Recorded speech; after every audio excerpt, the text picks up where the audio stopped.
इस फॉर्म में देख रहे हो, लॉस पे लॉस आ रहा है हमारे फॉर्म को।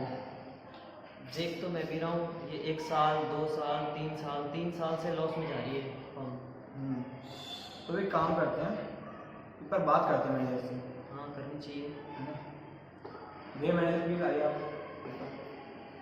चलिए, ये क्या हो रहा है, लॉस पे लॉस जा रहा है, हमें क्या करना चाहिए बताओ, आप ध्यान क्यों नहीं दे रहे हो इसमें? सर आप इस चीज़ के लिए मुझ पर ब्लेम क्यों कर रहे हो? मैं पिछले 2-3 सालों से आपसे कह रहा हूँ कि आपके फर्म में लॉस हो रहा है, होता जा रहा है, पर अपने वर्क में इतना इन्वॉल्व हो गए, आपने मेरी बातों पे ध्यान ही नहीं दिया।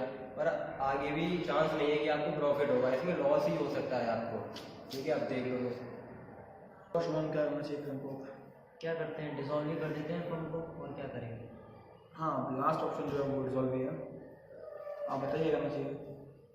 अगर फर्म को आप रिजॉल्व करना चाहते हो तो उसमें ठीक है, मैं बता रहा हूँ आपको। If you look at what you have in your life, you will always have more. Jai Shri Krishna to all my viewers and respected teacher sir. My name is Tanisha Agarwal from class 12. Today we elaborate the topic dissolution of partnership firm and accounting treatment of this topic. Let's start without further delay. मैंने firm dissolve करने की सोचा है, तो हमें आगे क्या करना चाहिए डिसॉल्यूशन के लिए? तो आप दोनों फर्म को रिजॉल्व करना चाहते हो, ये दोनों जो पार्टनर हैं ये अपनी मर्जी से म्यूचुअल अंडरस्टैंडिंग से फर्म को रिजॉल्व करना चाहते हैं। उसमें आप इनको सारे असेट्स को सबसे पहले सोल्ड करना पड़ेगा और उस तरफ जो सारी लायबिलिटीज़ है उनका पेमेंट करना पड़ेगा।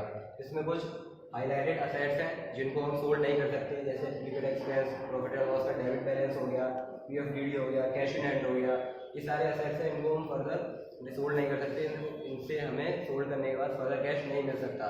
ये सारी चीज़ें हम नहीं करेंगे। बाकी असेट्स को बेचने के बाद हम उधर साइड जो आउटसाइड लायबिलिटीज़ है सबसे पहले उनका पेमेंट करेंगे, जैसे क्रेडिटर्स हो गया, बिल्स पेबल हो गया, देन उसके शुभम के ब्रदर का लोन भी आप दे सकते हो, वहाँ पे है तो उसका पेमेंट होगा।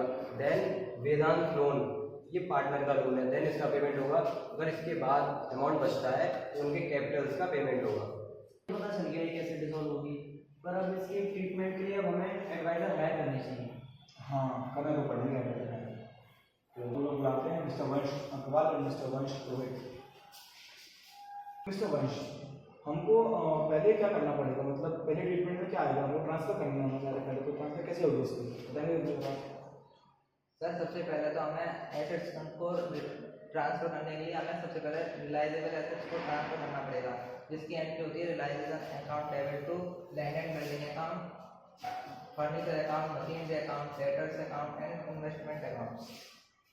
ओके, तो मिस्टर वंश, हमने सारे एसेट्स ट्रांसफर कर दिए हैं, पर अब हमारा अगला काम क्या होगा, हमने सारे एसेट्स को करना है रिलाइज, तो उसकी एंट्री क्या बनेगी?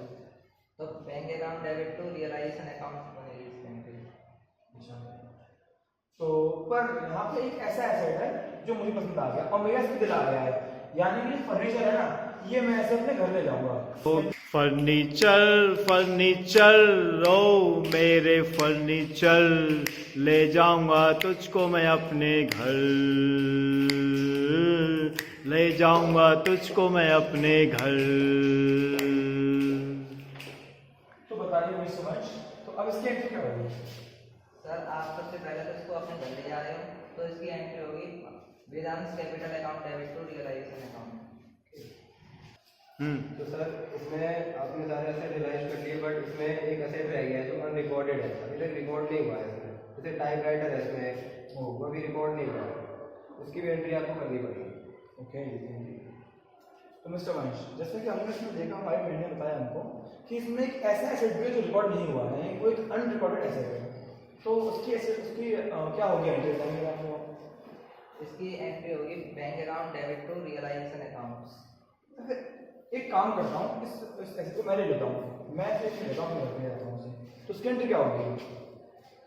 सर अगर आप इसको अपने घर को बोल कर लेंगे तो इसकी एंट्री हो जाएगी टाइपराइटर अकाउंट आपका Vedant capital account debit to realisation account. Asset तो रिलाइज कर दिए, अब लाइबिलिटीज का क्या होगा? सबसे पहले हम आउटसाइड लायबिलिटी को सेट करेंगे, तो हम बैलेंस शीट में देख रहे हैं तो पार्टनरशिप कैपिटल के अलावा Shubham brother loan, creditors, bills payable outside liability है, तो इनकम रिलेशन अकाउंट में ट्रांसफर कर देंगे, जिसकी एंट्री हो जाएगी Shubham brother loan debit, creditors debit, bills payable debit to account. अच्छा, ये तो मेरे भाई का लोन है, इसे तो मैं पे कर दूंगा। ओके सर, आप लाइबिलिटी टुक ओवर कर लीजिए। तो इसकी एंट्री हो जाएगी रिलायंस अकाउंट डेबिट टू स्वम्स capital account. Okay, thank you. इसमें सर आपकी एक अनरिकॉर्डेड लायबिलिटी भी है। एक चीज़ है जो रिकॉर्ड करना भूल गए हैं कि मतलब बैंक का लोन और आ गया है आपको, बैंक का लोन आपको पेमेंट करना पड़ेगा, तो इसकी एंट्री आपको करनी पड़ेगी। अच्छा, ये तो हमारी फिर अनरिकॉर्डेड लायबिलिटी है। अच्छा, इसका पेमेंट करना है तो क्या करना पड़ेगा हमें? अगर सर आपको अनरिकॉर्डेड लायबिलिटी पे करनी है तो इसकी एंट्री हो जाती है realisation account debit to bank account. अच्छा, और इसको मैं ही पे कर दूंगा, चलो कोई बात नहीं। ओके सर, आप अनरिकॉर्डेड लायबिलिटी टेक ओवर कर दूंगी तो इसकी एंट्री हो जाएगी realisation account debit to Som capital account. ठीक है, ओके। हमने जो एसेट रियलाइज किए थे उनमें कोई खर्चा तो आया है, और लायबिलिटीज पे कर थी उनमें भी खर्चा आया है, कुल मिलाकर हमारा रियलाइजेशन एक्सपेंस आया है। तो अब इसकी एंट्री क्या होगी तुम्हें पता है? देखो भाई शुभम, इसके एंट्री को मालूम नहीं है, पर शायद हमारे मैनेजर को मालूम हो, तो पर उनसे बात कर लेते हैं। मैनेजर प्लीज आइए। ये हमने जो भी लायबिलिटी पे किए हैं और हमने जो अभी एसेट्स रियलाइज किए हैं, कुछ में एक्सपेंस आया है उसमें, तो उसकी ट्रीटमेंट और एंट्री क्या होगी बताएंगे आप सर हमें? सर ये जो आपके रिलेशन एक्सपेंस आए हैं उसमें मैं आपको एडवाइस करना चाहूँगा कि अभी मेरा एक फ्रेंड है तनिष्क नाम का, उसकी भी फर्स्ट अभी डिजॉल्व हुई है, तो वो आपको अच्छे से ट्रीट कर पाएगा, बता पाएगा, आपको सजेशन दे पाएगा उसमें, तो उसको आपको कॉल करके बुला लेता हूँ। अभी हमारे फर्म डिजॉल्व हुई शुभम और वेदांत की, तो हमने इसमें देखा कि कुछ खर्चे आए, उसको बोलते हैं रिलाइजेशन एक्सपेंस। तो ये 3 टाइप्स के होते हैं, या तो फर्म भी कर रही हो और पेड भी फर्म कर रही हो, जैसे हमारा फर्स्ट केस है। तो इसकी एंट्री होती है realisation account debit to bank account, क्योंकि हमारे पास से पैसा जा रहा है फर्म के पास से, तो इसकी वो एंट्री हो जाएगी realisation account to bank account. दूसरी एंट्री होती है कि अगर फर्म तो बियर कर रही है, पर इस टाइम पे हो सकता है फर्म के पास पैसा ना हो, तो वो पेड जो कर रहे हैं वो पार्टनर कर रहे हैं, तो ये दूसरी एंट्री होती है realisation account debit to partners capital account. और थर्ड एंट्री होती है कि बियर तो पार्टनर ने किया, पर लेकिन जो पेड किया गया है वो फर्म ने किया है इस टाइम पर, तो इसकी एंट्री होगी रिलाइजेशन वो partners capital account debit to bank account. Thank you. पूरा सारा अकाउंट ट्रीटमेंट हो गया, फिर प्रॉफिट में आया, कुछ लॉस भी होगा, कुछ पता है क्या निकला? अभी हाँ लगभग तो हो ही गया है, पर निकाला नहीं प्रॉफिट के लॉस है। तो अगर प्रॉफिट आया तो क्या एंट्री होगी इसकी?